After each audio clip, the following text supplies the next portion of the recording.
Assalamualaikum warahmatullahi wabarakatuh. Pada kesempatan kali ini, kami akan memaparkan hasil diskusi kelompok kami pada mata pelajaran PKWU dengan judul materi analisis SWOT. Namun sebelum itu, izinkan kami untuk memperkenalkan diri kami masing-masing.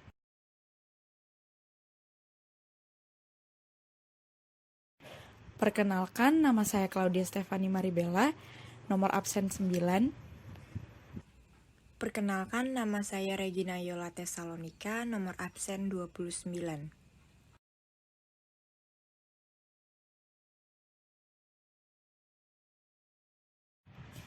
Analisis SWOT.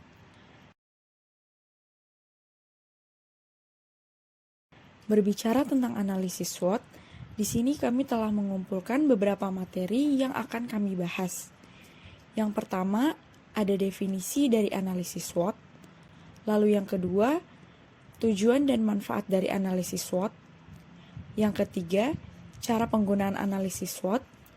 Dan yang keempat, yaitu contoh analisis SWOT dalam kehidupan sehari-hari.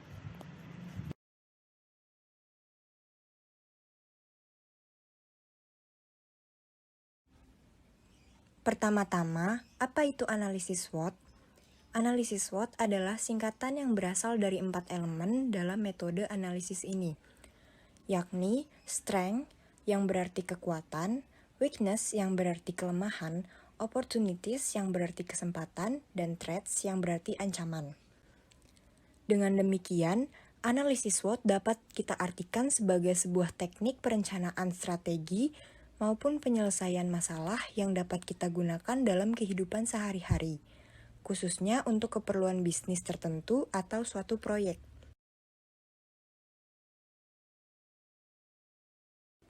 Nah, kemudian apa saja tujuan dan manfaat analisis SWOT?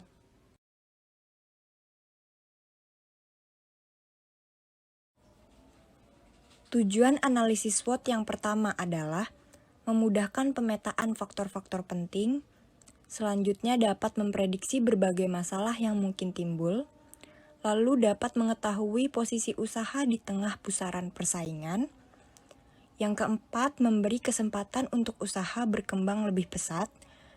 Dan tujuan terakhir dari analisis SWOT adalah memudahkan pengambilan keputusan. Selanjutnya ada manfaat dari analisis SWOT. Yang pertama adalah dapat mengatasi masalah internal usaha yang dijalankan. Kemudian ada memperluas jaringan dan membangun relasi bisnis. Selanjutnya dapat menghindari kerugian. Yang keempat, dapat membuat inovasi dan mengembangkan usaha. Yang kelima, analisa keuangan usaha. Dan yang terakhir dari manfaat analisis SWOT adalah sebagai strategi untuk kesuksesan usaha.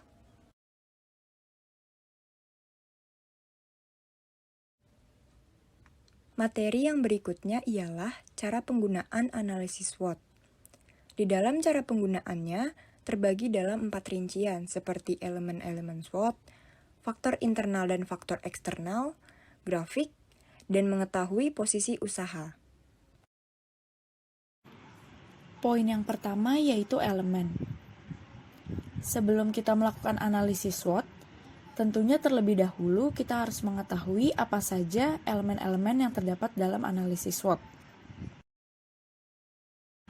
Elemen yang pertama yaitu strengths atau kekuatan.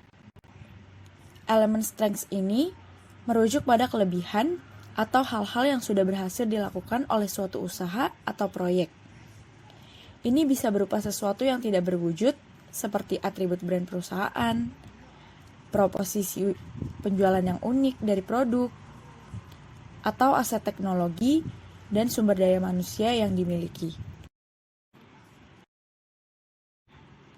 Elemen yang kedua yaitu weaknesses. Weaknesses atau kelemahan merujuk pada hal-hal yang menghambat suatu usaha atau proyek.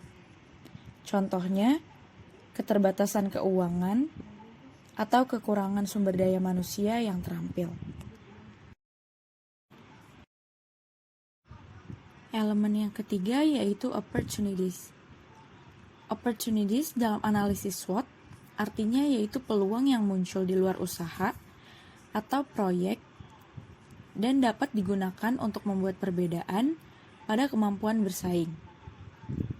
Peluang tersebut mungkin akan muncul sebagai perkembangan pasar atau dalam teknologi yang digunakan. Lalu untuk elemen yang terakhir, yaitu threats atau ancaman. Elemen ini merujuk pada segala sesuatu yang menimbulkan resiko bagi usaha atau keberhasilan sebuah proyek. Contohnya, banyaknya pesaing baru yang lebih inovatif, perubahan dalam aturan undang-undang, keadaan lingkungan sekitar yang tidak mendukung, dan lain-lain sebagainya.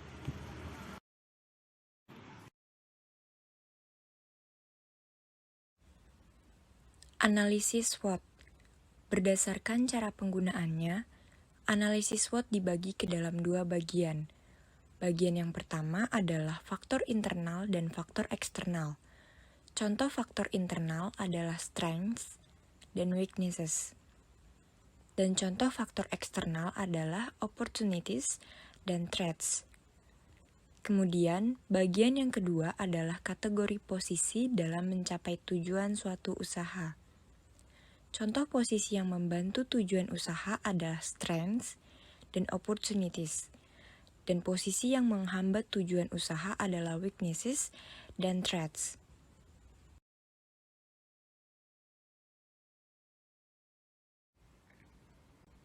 Materi yang berikutnya adalah grafik. Grafik analisis SWOT ini dapat menjadi pacuan kita untuk mengetahui apa yang harus kita lakukan ketika berada di posisi kuadran tersebut. Dalam grafik analisis SWOT, terdapat garis horizontal dan garis vertikal. Garis horizontal merupakan garis faktor internal seperti weaknesses dan strengths. Dan untuk garis vertikal merupakan garis faktor eksternal seperti opportunities dan threats.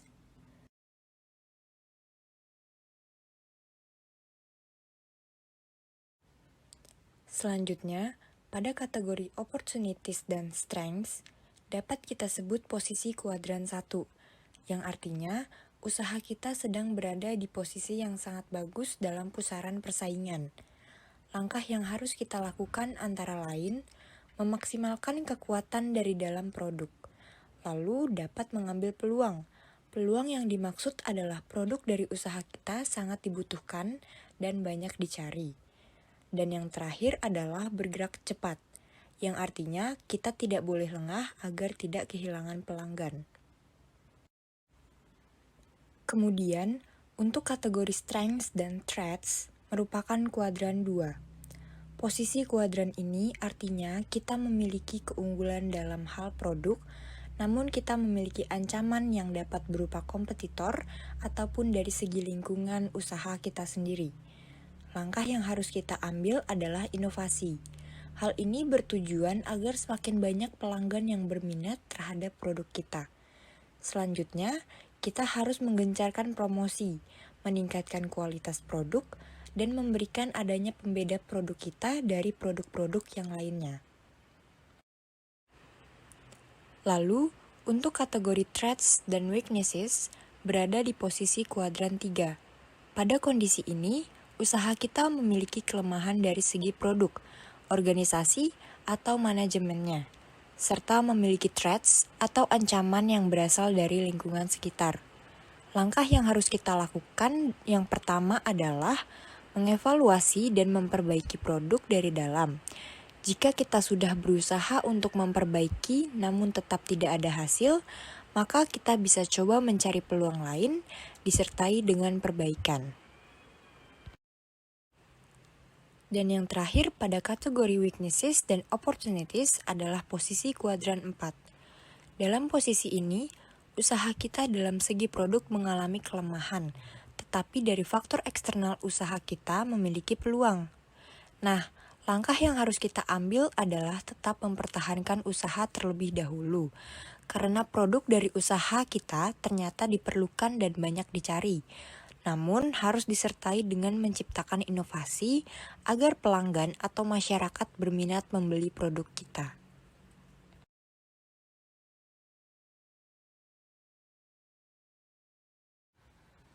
Materi selanjutnya ialah mengetahui posisi usaha. Kira-kira cara apa saja sih yang perlu kita lakukan agar kita dapat mengetahui posisi usaha kita berada di kuadran keberapa? Langkah-langkah yang harus kita ambil antara lain melakukan survei seperti memberi kuesioner kepada pelanggan untuk menilai pelayanan, tempat, dan produk kita. Lalu ada feedback, contohnya testimoni dari pelanggan. Kemudian ulasan atau review yang bisa kita terima melalui tanggapan para pembeli tentang apa yang mereka rasakan setelah menggunakan produk kita. Dan yang terakhir adalah komentar dari para pembeli yang bisa dijadikan sebagai acuan inovasi produk kita untuk kedepannya.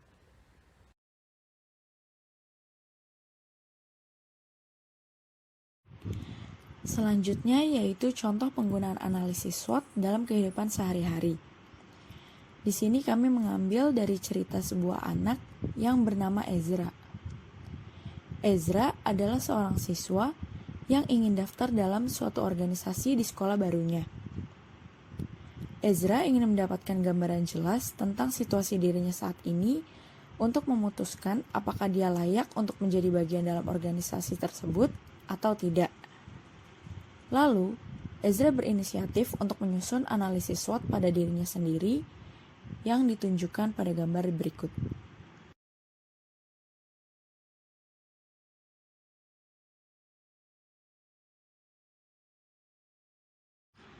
Pertama-tama, Ezra menganalisis kelebihan apa saja yang terdapat di dalam dirinya. Ezra merupakan orang yang cepat beradaptasi, bertanggung jawab, disiplin, berintegritas, dan responsif. Namun di sisi lain, Ezra juga memiliki beberapa kelemahan. Dia merupakan orang yang cepat lelah, mudah stres, emosional, minder, dan tidak suka banyak berbicara. Akan tetapi, Ezra memiliki peluang yang dapat menjadikan dia untuk layak menjadi bagian dalam organisasi tersebut. Yang pertama, Ezra memiliki banyak relasi. Lalu yang kedua, Ezra memiliki pengalaman berorganisasi di sekolah yang sebelumnya. Namun, tidak hanya pengaruh luar yang bersifat positif berupa peluang, namun terdapat juga pengaruh luar yang bersifat negatif berupa ancaman, yaitu adanya saingan yang lebih berkompeten dari Ezra, dan penyaringan yang dilakukan juga cukup ketat. Berdasarkan hasil analisis SWOT yang telah dilakukan Ezra tersebut, maka dengan kelebihan yang dia miliki sekarang, hal yang dapat dia lakukan yaitu memaksimalkan apa yang telah menjadi potensi-potensi di dalam dirinya yang dapat mencapai kriteria yang dibutuhkan dalam organisasi tersebut. Selain itu, Ezra juga harus dapat mengatasi kelemahan-kelemahan yang terdapat dalam dirinya dengan cara mengevaluasi diri. Lalu, dengan segala peluang yang ada di sekitar Ezra, dia harus dapat mempergunakan itu dengan sebaik-baiknya. Terutama Ezra telah memiliki pengalaman berorganisasi di sekolah yang sebelumnya.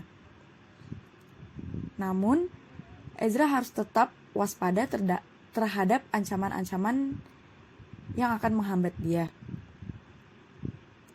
Dia harus dapat mensiasati ancaman-ancaman tersebut dengan kekuatan serta peluang yang dia miliki.